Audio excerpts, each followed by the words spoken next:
Welcome everyone to All In on Real Estate.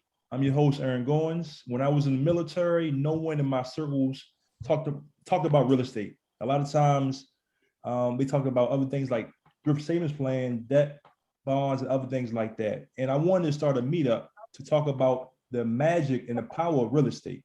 Now, this meeting right here is a little bit different. I want to bring on people who have stories to tell about from a time they was in the bottom to a top. A lot of times we have a lot of grief going on. We see what's happening in Haiti. We've seen what's happening in Afghanistan. We've seen what's happened just in the United States with the hurricane. And I saw the flash flood just happen in New Jersey. Crazy. So I just want to bring people on here. I have two guest speakers that's going to talk about their stories and where they went from a bottom to a top. So I'm very honored to have Daryl Murphy and my main man Arthur Lewis. So Arthur, man, good to see you, man. Please introduce yourself to everybody and tell everybody your story. Well, my name is Arthur Lewis Jr. My basketball nickname is King Arthur. I'm from Baltimore, Maryland, born and raised. I'm an underdog. I'm only 5'9". Back then when I played, I was probably 5'8.5". My parents put the basketball in my hand at a young age. But in order to play any sports, I had to make the honor roll and do well in school. So I did really well in school. I was in the National Junior Honor Society, National Honor Society. They retired my high school jersey. But in ninth grade, I got cut from the high school basketball team. It devastated me. It crushed me. And I had a decision to make. Do I go home and run to my parents and cry and say, they not fair? Or do I say, guess what? A 5'6", 130-pound guy wasn't good enough. So I worked my tail off. I went to the city and played against all the best competition all over the state. The next year, I was one of the better players. I made the team, and I got moved up. From there, I played 2 more years on varsity level. And like I said, they retired my jersey. But at the age of 18, I had a 3.6 grade average, had the SAT score to qualify to go to college, and only one person gave me an opportunity to play basketball, which was at Catonsville Community College, which was a guy named Luke DeLessio. I did well at Catonsville. I earned a starting spot as an 18-year-old true freshman. I lost my starting spot because I came to the game late. I got in a car accident. I never got my starting spot back. The following year, they brought in a guy that averaged 48.1 points a game.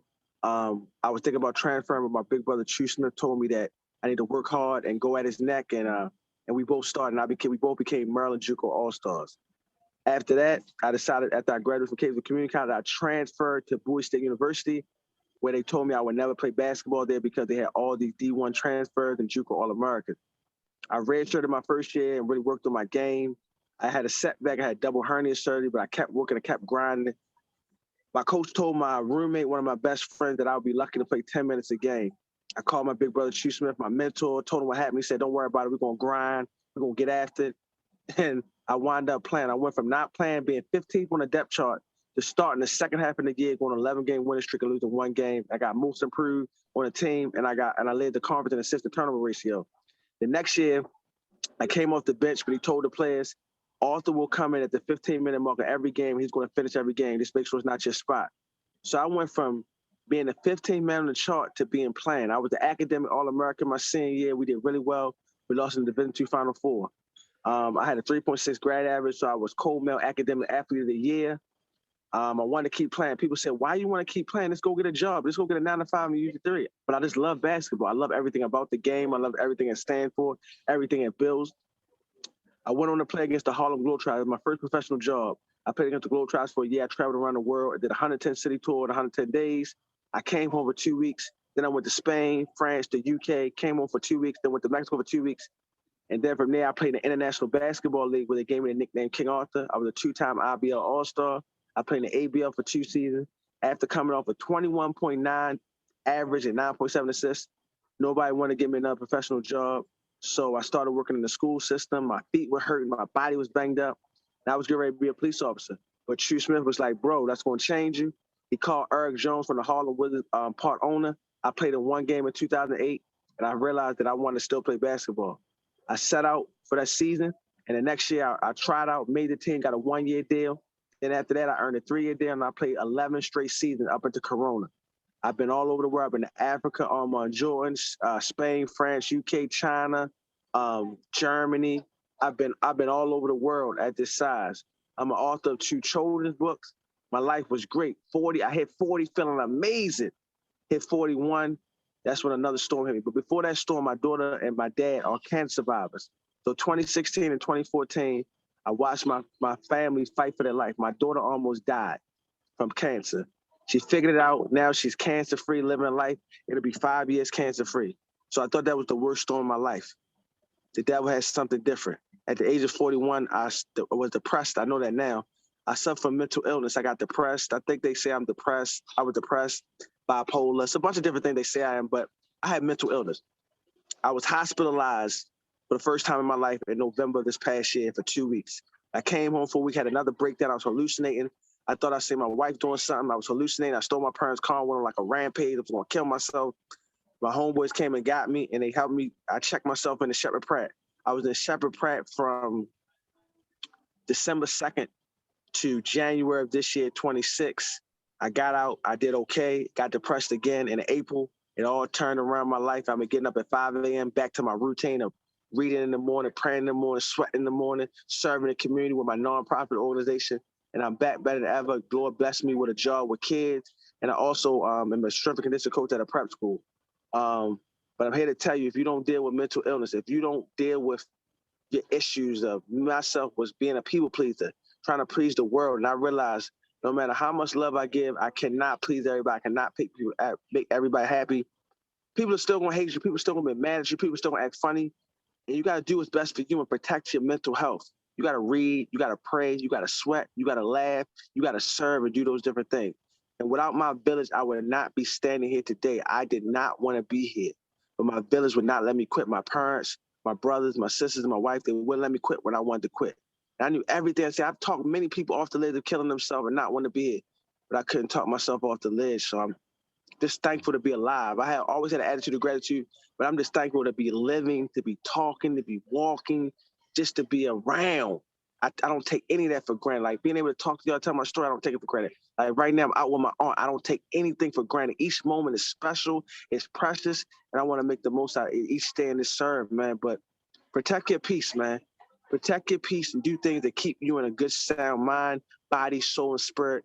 You gotta work on all those things. And once you work on all those things, then you gotta go to help somebody. So that's my story in a nutshell. And I lived a blessed life, but I've also had some hardships that I had to deal with, watching my family suffer through cancer and then dealing with my mental illness. So I take it one day at a time. I see a therapist once a week. I talk to my therapist once a week. I see my psychiatrist once a month. I have a spiritual mother. I have a movement guy. I have a strength and conditioning coach. I have a coach for everything. I'm not playing with myself anyway. I take time and rest, which I never did before. I've always just pushed through the pain. I also pamper myself. I do different things. I take walks with myself, and I just take time off for myself, man. And I just understand I'm still working on being a people pleaser, but I'm getting much better and understand I can't please everybody. I can spread as much love as I can. I'm going to fall short.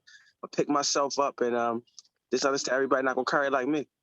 So that's my story in a nutshell. I want all y'all to be great and spread love and be the best you can be, man. And just share your pain with people because you can never know who can help going through that pain. Hey, Arthur, man. First of all, I just want to say thank you for sharing, man, and thank you. And I've always, you guys don't know this, man. I've always looked up to this guy. When we was in middle school together, you know, he was Mr. Popular. He was a guy playing ball. All right. I remember the day he got cut in 9th grade. I was there. I saw him crying in 9th grade when he got cut. And I remember like a lot of things, man. Just growing up, man, I always looked up to you, man. And I always remember. I appreciate it. Well, I look up to you, man. And I'm happy that I can call you my brother and you out here doing good in the world. You served America and you went out there and sacrificed. So I don't take that lightly, man. I appreciate you giving me an honor to come on here and work on my schedule. So I look forward to coming back again. And anybody want to reach out to me, my contact information is 410-900-4539. My Instagram is Happyville, HAPPYVILLE 365. My Facebook is Arthur Lawrence Jr., graduate of Bowie State. And my website for my nonprofit is Team, TEAMOFWE, Happyville, HAPPYVILLE.com. And Aaron has all my information. Looking forward to some upcoming events. We're trying to raise money to take about 10 to 15 kids from the inner city on a college tour. And my our give back drive for Christmas where we raise money to get toys, toiletries, basketballs, jerseys, and we get free haircuts, free hairdos, mental health, and that's the upcoming events, man. So I appreciate y'all and I love y'all. And I want to come back on the show. It's just my schedule is really hectic today, so I just want to make sure I got it. Thanks for calling me, Ern. I appreciate it. All right, man. Take care, man, and definitely want to connect too, man. Appreciate All right, you, man. man. I love you, man. Love you too, man. All right, peace.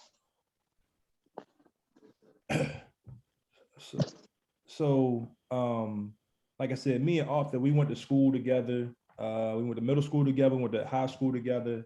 And you know, if you follow him on Facebook, like I do, you will see.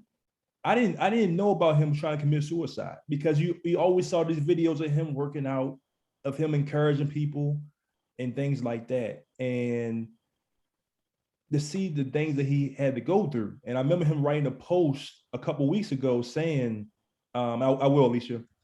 I remember him a couple weeks ago saying that he's grateful for one of his brothers, one of the guys that I went to, that we went to school with, help him before he committed suicide. He wanted to commit suicide a couple of times, like he said. And he's always been encouraging, always trying to help people out. You know, I definitely want to get him back on here again because I want to talk about his team, Happyville, what they're doing with kids, how they're trying to inspire kids in Baltimore, Maryland, with so much stuff that's going on in the city. You know, he's one of the shining lights. And, you know, it might seem good on the outside, but the inside is totally different. So, you know, if any of you guys want to talk to Arthur, please let me know. You know, I got his contact information, and just you know, you just never know. You got to take care of yourself, like you said. You know, you got to take care of yourself. So, so on to the next guest, my main man, Daryl Murphy. Please take it away, sir. So that, I'm gonna tell you that was heavy right there. With Arthur, that was deep, man. I'm from Brooklyn, New York, born and raised, and I'm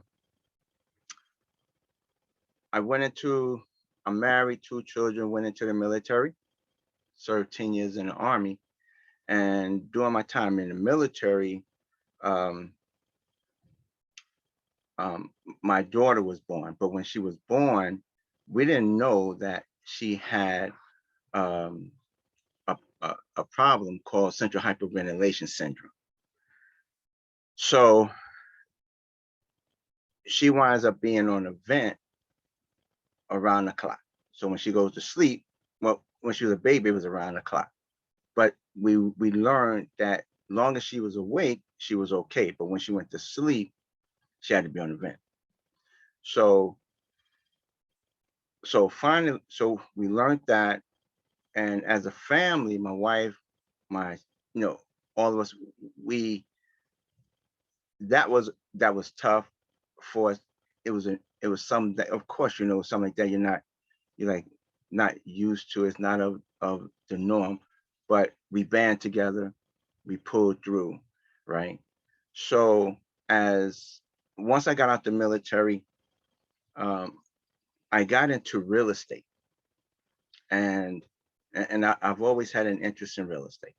So I got into real estate, and this particular day, well, let me back up. When I got out the Army, I went to nursing school and got my license, pediatric burn nurse at St. Crispus Hospital for Children. And I left there after working there a year. I left and went and started doing home care because I've always been entrepreneurial. Always, I always wanted my own business. So by me leaving the hospital after a year and going into home care, working privately, it gave me that opportunity. But during that time, one day I came home from work and I took my pants off, and my legs, one leg was the size of 2 legs. And I noticed at work, I was like, if I had to go up the steps, I was like, what in the world? I went to the gym, I worked out, right? Because I was much bigger than I was 230 pounds straight muscle, right? But this day, I'm walking up the steps and said, boy, my legs feel heavy. Like I was lifting weights going up the steps.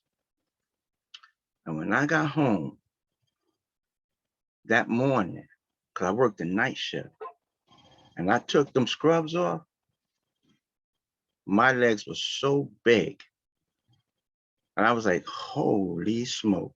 I'm like, what in the heck is this? So of course I'm a nurse, and I knew, I said, yo, something ain't right. Went to the doctor, and come to find out I had kidney disease. So now, so let me just say this.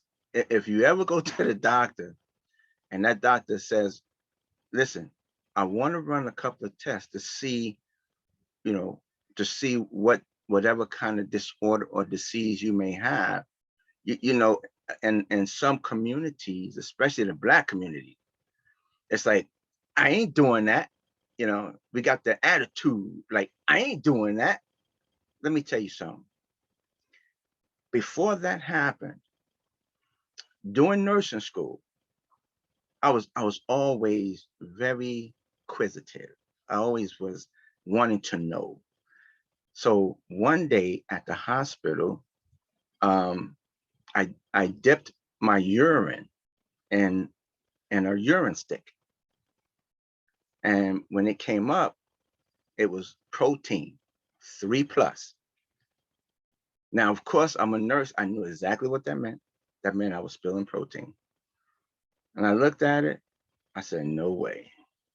And I totally like disregarded it. So I waited at least about several months, and I checked again. Protein 3+. So I went to the doctor. The doctor said to me, Daryl, I want to do a biopsy of your kidneys. And what did I say? I ain't doing that. I am not doing that. The doctor said to me, Daryl, you will return. You'll be back. And sure enough, when I went back, my legs was so big.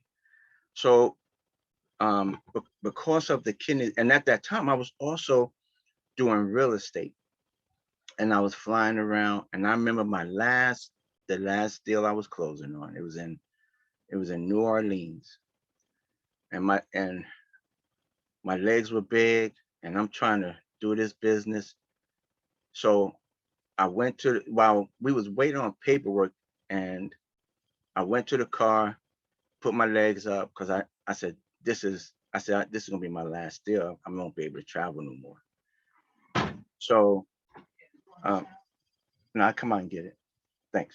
So after that, after we closed the deal, I went home, and my nursing career, I sort of put that on hold, because there was just no way with the kidney disease that I had, I was going to be able to go back to work and so forth. But after a while, the disease progressed so much to where I wound up having to go on dialysis. So I was blessed in a way I was blessed because I was able to do peritoneal dialysis. And for you who don't know what that is, the dialysis, we would dialyze me through my abdomen. So I had a tube in my abdomen. You would never see it. You would never see the tube, but it was a tube in my abdomen, and that's how I would dialyze. So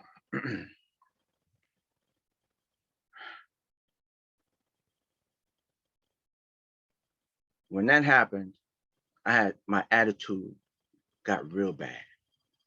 I mean, bad. I don't know how my kids bared with me. I don't even know how my wife put up with me. But my attitude got so bad. I kept saying to God, why you just didn't kill me? I wish I was dead. Why you didn't kill me? And I'm not gonna say I was doing things intentionally because I wasn't, but I sort of got, me being a nurse, I knew that sanitation was very important. And when you changing them tubes, not changing the tubes, but connecting to the machine, there's certain procedures and stuff you have to do. And after a while, you know, I would take a shortcut here and a shortcut there. That shortcut winded me up on hemodialysis, doing shortcuts. I wound up getting peritonitis, an infection in the peritoneal cavity in the abdomen, so that y'all understand. And so with that, again, my attitude just kept getting worse. I didn't want to eat. I was just, the one thing though I will say, I never said why me. Never said that. Because to me, by saying why me, it's like me wishing it off on one of you. If you say, well, why me? Then, well, why not me? I mean, so are you saying to put it on someone else? I would never do that. I never said why me. And I never made a deal with God, because I knew that if you make a deal with God, you got to keep that deal no matter what. I never made deals. So I went through the process, of course, but I remember the day that I got the phone call for the transplant. I've been on the list several years. And when that call came through, I was like, they were like, come up here. We have a match for you. And actually the kidney was supposed to go to someone before me. However, they gave it to me because I was like a perfect match for that kidney. The person before wasn't a perfect match. He met some of the points, because you know they do it on a point scale. He had some of the points, but I had all the points. So they wound up telling me to come up University of Penn for my transplant. And I was like, I'll get there when I get there. You know, like, so what? You know? But when I got there, they was prepping me. And this nurse came up to me and she said to me, you're gonna be all right. You got the same disease I have. And when she said that, the cloud that was over me dissipated. All I wanted to know was that I wasn't by myself. And although my family supported me, they didn't know what I was going through. No one knew what I was going through.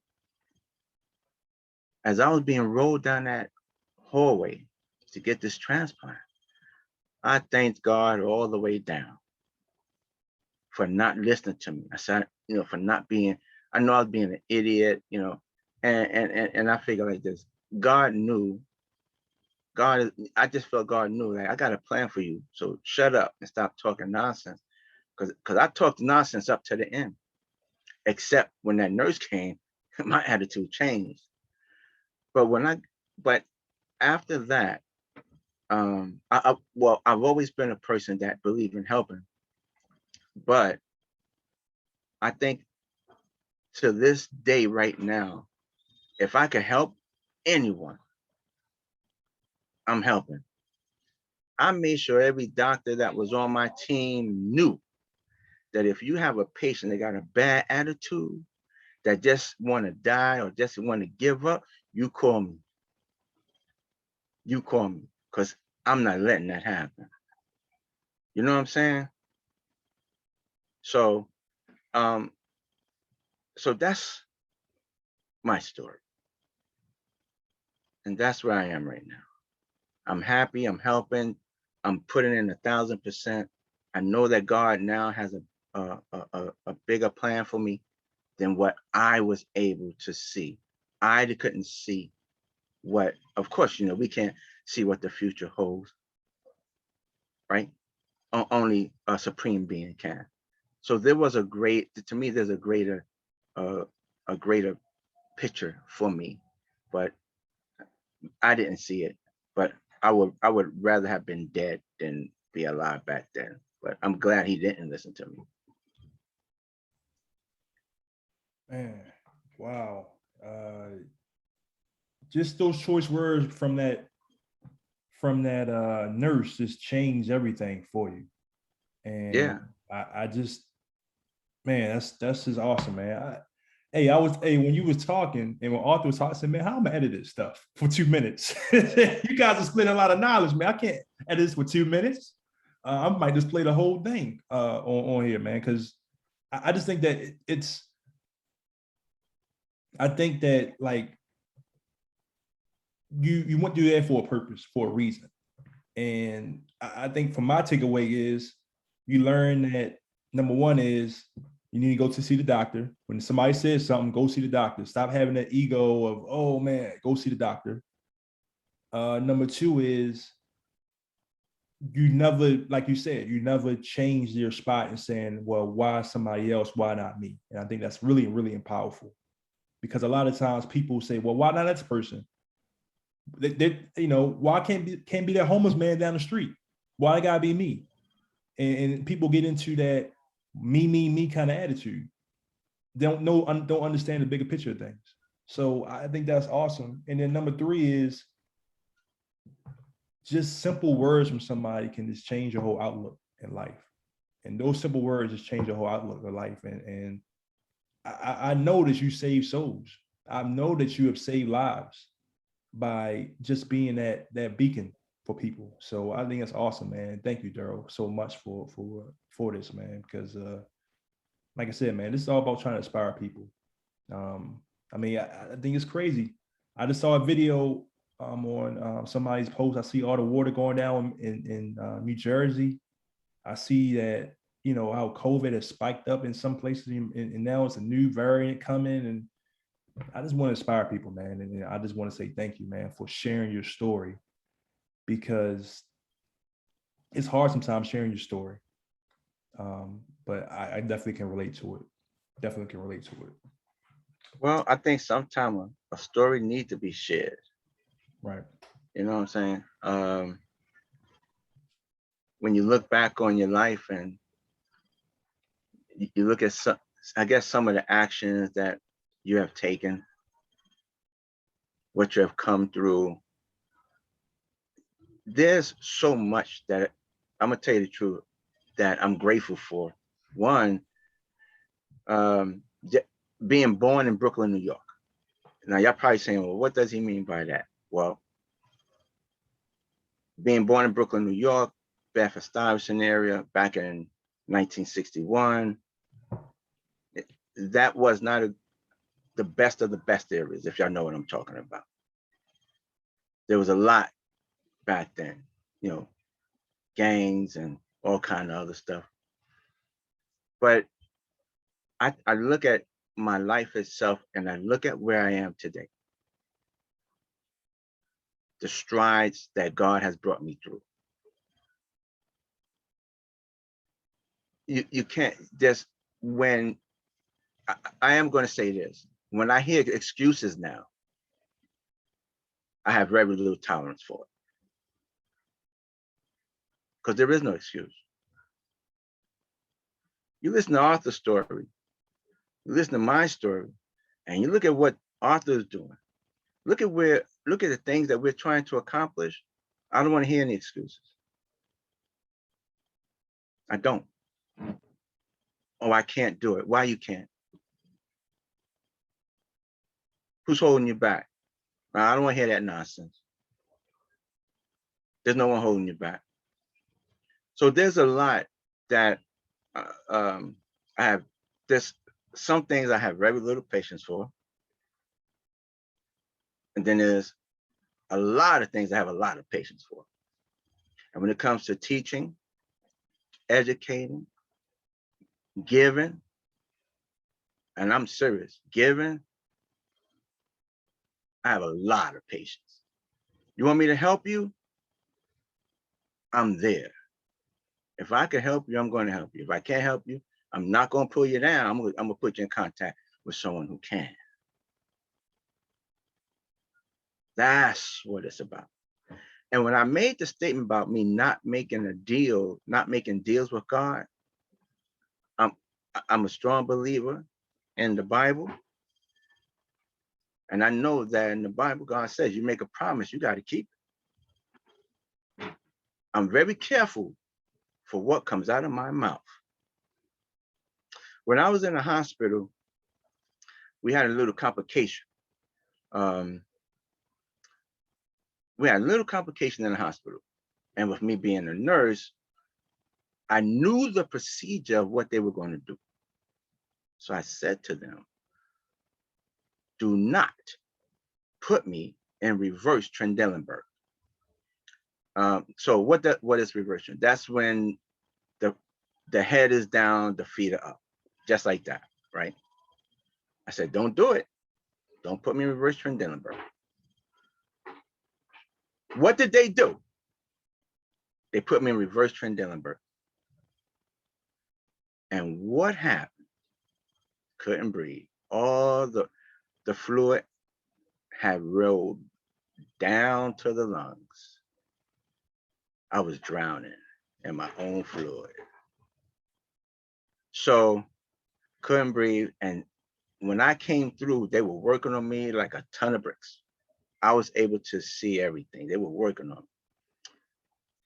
So my wife freaked out. Everybody's freaking out. And my wife called my nurse for my transplant. But I was like, Lord, I don't want to die like this, because I've always been afraid of drowning. I don't know how to swim. So, Lord, I don't want to die like this, I said. And I was getting ready to make a deal. If you, and I caught myself. I said, whoa. And I did. I'm telling you right now, I said that. I said, whoa, no deals. If it's my time to go, it's my time to go. That's what I said. I said, but pull me through, Lord. And I left it at that. I don't make deals with anyone, not unless I know I'm going to do it. So even if I say to you, I'm going to do something, I may be a little slow getting to it, but I'm gonna do it. I'm gonna tell you the truth. I may forget. I'm going to ask you to remind me. You can ask Alicia. I'm gonna say, please remind me, so I can do it. Because if it comes out of my mouth, I have to do it. Otherwise, that's a stripe against me, and I don't want that. So I don't make deals with God that I can't keep.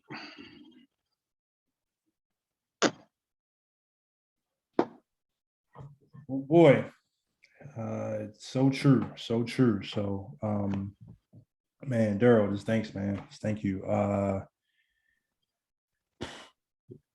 Anybody have any questions that they want to ask? I'm an open book. Don't be afraid to ask. Kenneth, you know how it is. So ask the question.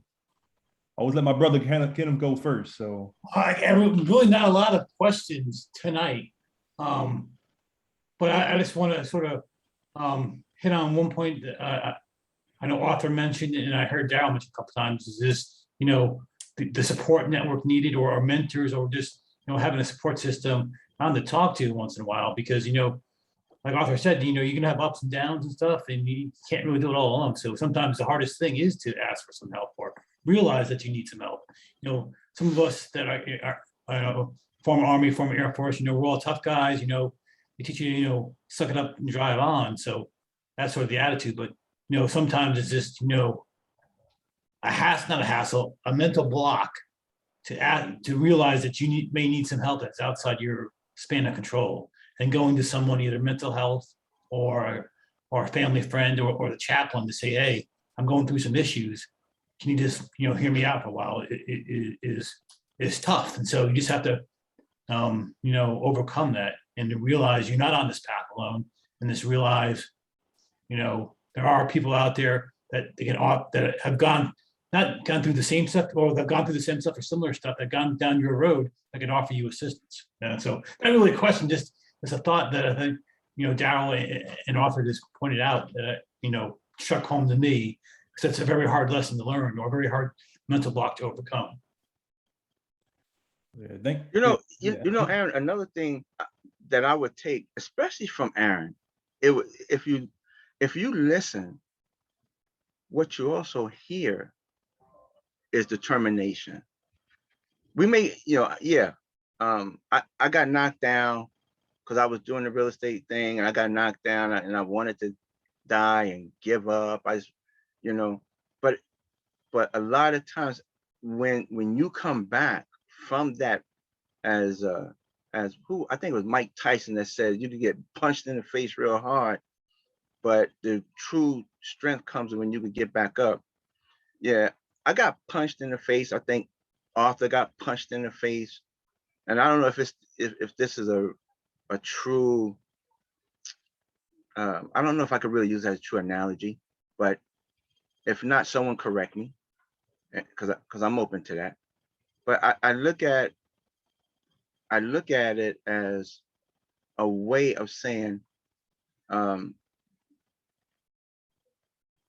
not, once that person came to me, I guess you could say, like, someone came to Arthur and picked him back up and helped him. Someone came to me and spreaded the words of joy and picked me back up to help me. And I think that pickup is like, you have something in you. You are determined. You are a determined individual because you always wanted to be an entrepreneur.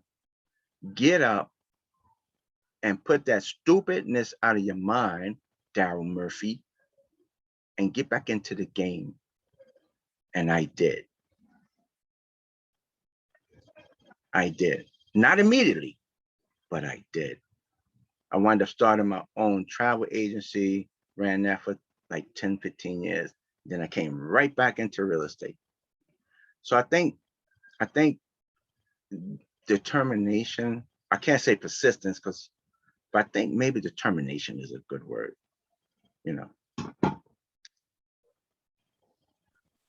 Go, Alicia. Thank you. I would like to say, well, I'm very thankful that you didn't travel to the other zone because Daryl has been so helpful to us and our team. I know that you've changed and probably have saved a lot of lives in the process. And so God knows those that are going to give back. So I think that that's fantastic. Many people don't know, but my father gave up, and he thought that life would be better without him. But what he didn't realize is how much life changed for our family without him. And so I am sure that your family's life is even better because you're here and because they were able to see the transformation. So I think that that's phenomenal. And even so much that you're even able to share it and have the transparency that you do, even just to give back so much of what you continuously do. And I would say for everyone that's on this call and everyone that watches it on Aaron's channel, it takes a big person to know that they have challenges. It takes the even bigger person to reach out. And a lot of people think that people don't care.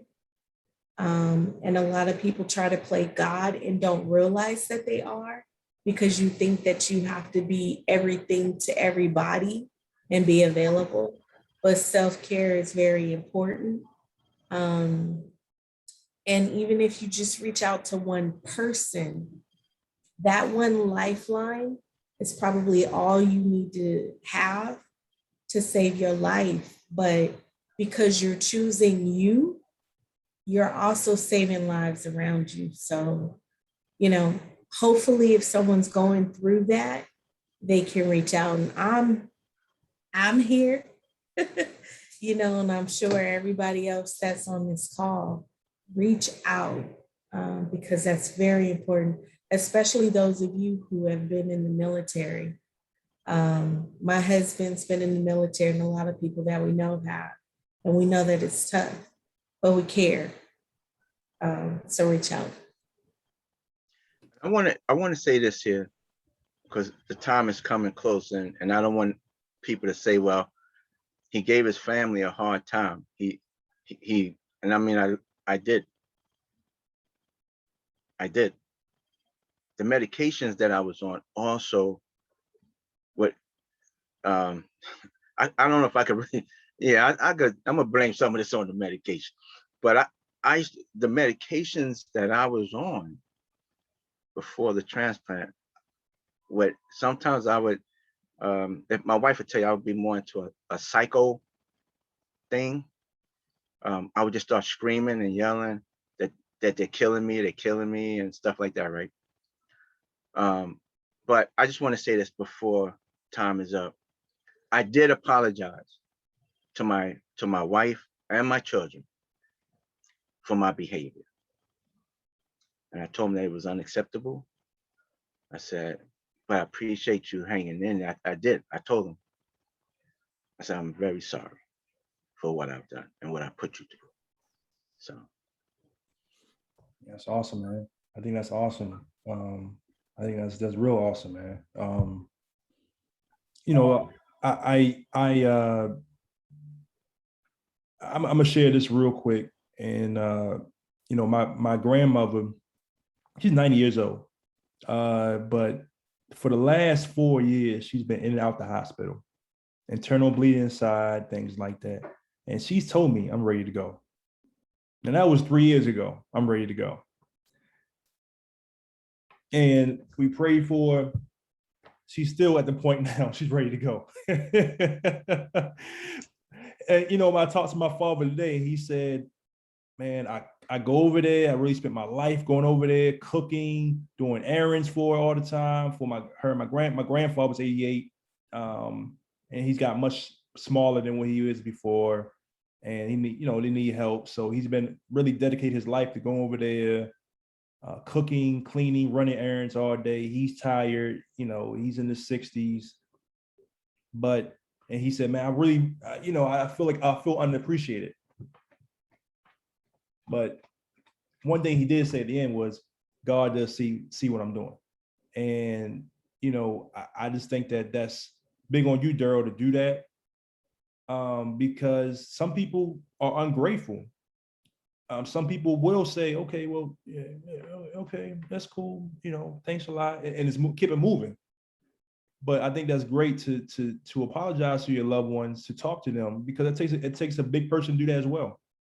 Some people don't do that. You would think that, but that's not the truth. It's not the real thing. Some people don't want to. They don't want to. Their ego won't let them apologize for anything. So I think that's big. Yeah. Hey, Aaron. Can you hear me okay? Yes, sir. I can hear you. Well, listen, first and foremost, let me say to all of those that are on here that have served in the military, been in the military, or have family members that have been in the military, thank you for your service. Definitely appreciate it. But I really wanted to acknowledge both Arthur and Daryl, first and foremost for being vulnerable. Putting your story out there like that and sharing it with us is tremendous. It's not easy. I could tell, I could feel the passion, I could feel, some of the pain that you have gone through. Obviously, I can't feel it like you have, but the story that it presents and what you have overcome, both of you, is just phenomenal. As a matter of fact, I want to make sure that, Aaron, I'll reach out to you. I want to make sure I circle back to Arthur, because I have a business partner that's here in Baltimore. He has an outfit where, similar stories came from, and now is on a different level, that has an outfit for youth called Shoot Hoops, Not Guns. And he took that from a couple kids being basically homeless, looking for something to do, most likely trouble in a park in Baltimore, 2 or 3, 5 guys, and grew that now to a nationally recognized junior NBA organization that is helping all kind of youth throughout Baltimore and now the whole entire region here in the DMV. So I did want to make sure I get with him on that. But again, just to all of you, whatever your background is, whatever you're doing, whether it's real estate or any other type of, position like that, this that Aaron has put together just provides us with another platform to be able to share. And I'm fortunate that I was able to meet Aaron, back when, and of course we both share the common denominator of prior military for me. But more than that, he is just a man of great integrity and just pure, sense of being able to reach out and to give. And that's what I see in him and what I feel in all of you. So I appreciate you and appreciate you being able and allowing me to come on and say all the best to all of you. This is James. And as I say at the end, always aim high. Thank you, James. Thank you, man. I'm not going to start with Kenneth by saying that slogan again. I'll just let it go. This ain't the time for us to play around on this one. But yeah, I appreciate that, man. I really do. Thank you. And this is all about giving back.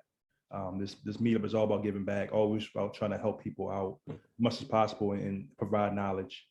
I mean, normally we talk about generational wealth, having people learn about real estate so we can build generational wealth. But I didn't want to do that for this meetup. I wanted something different. I wanted to inspire people and people tell their stories. Because like I said, it's just so much going on in our society now than ever before. With this COVID and with all the stuff we see around the world, we got to inspire each other. We got to pick each other up. And it might not be you, but it might be a family member. It might be a friend. Might be a colleague. So, be a beacon of hope for people, because I think it's so important nowadays. A lot of people need pick-me-ups. I mean, look at the nurses that are going through a lot at hospitals. You hear a lot from nurses. You see articles about nurses wanting to quit and things like that because they have this so much. So, they're in the fight. It's a fight. So go ahead, Lawrence. See, you want to say something? Hey, everybody. How's everybody doing tonight? Yeah, I was listening to Arthur and Daryl Yelson. You know what James said it, being transparent, letting yourself hang out and just letting anybody know who you are and what you are, and that's what it's all about. And Daryl, thank you. And Arthur left already, but I want to thank both of you for being transparent. I love the word transparent, right? You guys, be you, take the mask off, right? And once again, Daryl, thank you. And Arthur, thank you. And Aaron, thank you for this great meetup tonight. And I just want to say thank you to everybody on here or not for helping me. Thank you. Thank you, man. Thank you. Anybody else want to share something before we go to breakout rooms? Please. Hi, Aaron. I'd like to share. How you doing? Wanda. I'm on hold, but I just couldn't. Although I didn't hear everything, but Daryl, what I did hear was just so touching, and And so like God, when we trust and put our faith in him, I do love how you talked about the deal making and how there is oftentimes when we do get to those points, we want to say, God, if you just, and I really appreciate your no more deals. And it took a lot for you to say that and to be to the point where God says, I'm not going there. If it's my time, it's my time. You don't really find individuals who stand in that place to say that. They really are more like, I have to, I have to live. I have a family. I have a sons, daughter, wife. I have to make sure I provide.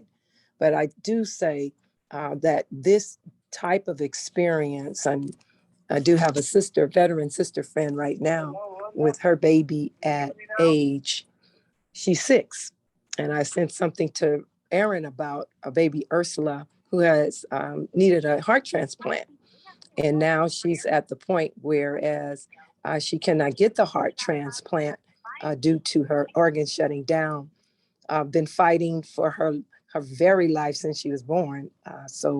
But she has definitely been held up in prayer through a host of women and men. So we're just grateful that we've seen God's hand, how he brought her, gave her life, a joyful life in seasons.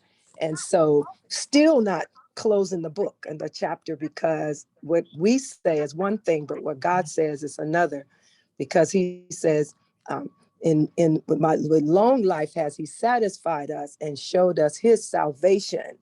And I love the fact that you went from the bargaining to faith. And that's what it is faith is the substance of things hoped for and the evidence of things not seen. We can't bargain with faith. We stand in knowing, and we are trusting, or we just say, well, help me with my unbelief. And I am so grateful that you came to that place to know him. And, it's not religion, it's spirituality. It's having that connection and that oneness and the relationship. And so I definitely am grateful for you, Aaron. I love you all to life. And so I'm going to get back to my call, but thank you so much, Daryl, for your courage, your perseverance, and then your love, your love. Amen. For God. Blessings to all. Thank you, Rhonda. Thank you, Rhonda. All right. So we went past the hour. But look, I don't. We if anybody else has something to say, please say it. Please say it. I mean, we're not talking about real estate on this one. We're talking about stories and sharing. So if anybody has something to say, please say it.